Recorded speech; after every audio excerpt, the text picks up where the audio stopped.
Page 39, staying in shape.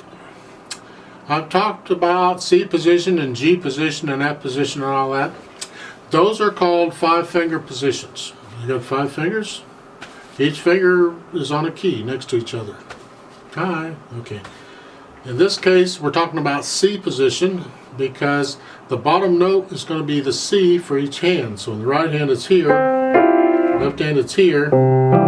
That is a C position. It is a 5-finger position. You're only using 5 keys. We're not stretching out beyond that. Okay, that's very common in piano.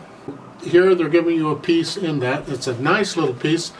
I recommend this is one of the little pieces that you can use as a warm-up when you first start. After a while, just memorize it. It's not hard. And this is one of the things you start to play. You play first to kind of get your fingers warmed up and your mind ready and things going. All right.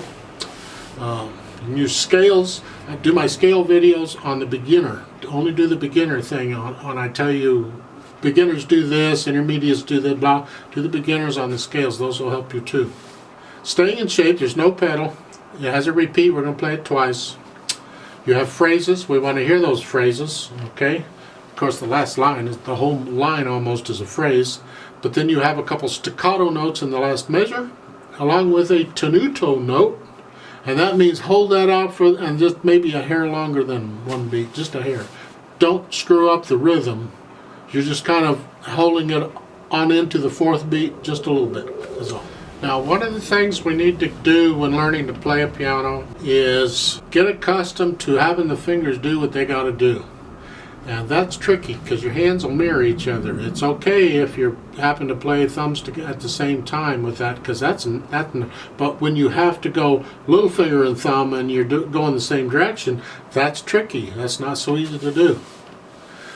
In this piece, we get a lot of this going in the same direction. Okay, you may have to take this really slow for a while. That's okay.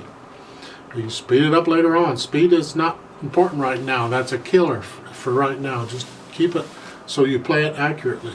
I don't know if I can explain this so you can understand. I'll attempt it. I do not sit here with my hand still and try and play with the keys like that. This is very awkward for me. I can't do that.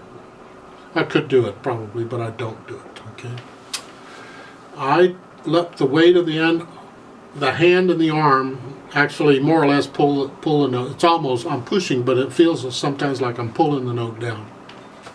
And I'm simply transferring my weight from one finger to the next, and I'm letting that do the work. Or I'm not just staying still and letting the fingers do the work. I'm rolling, so to speak. It's called a weight transfer.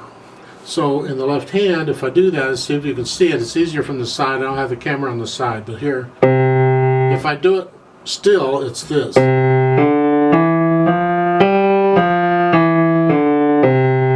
If I leave the hands on the keys and I just roll the weight, I can move individual fingers down as I need to, but I'm using my weight to push the key down.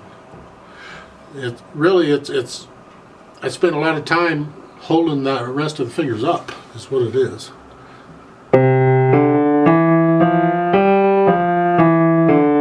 I'm just rolling the hand.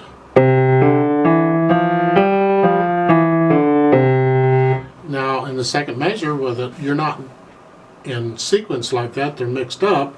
You can still roll the hand.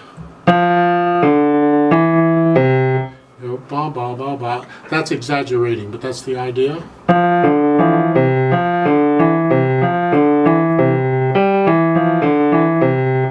I'm rolling the hand.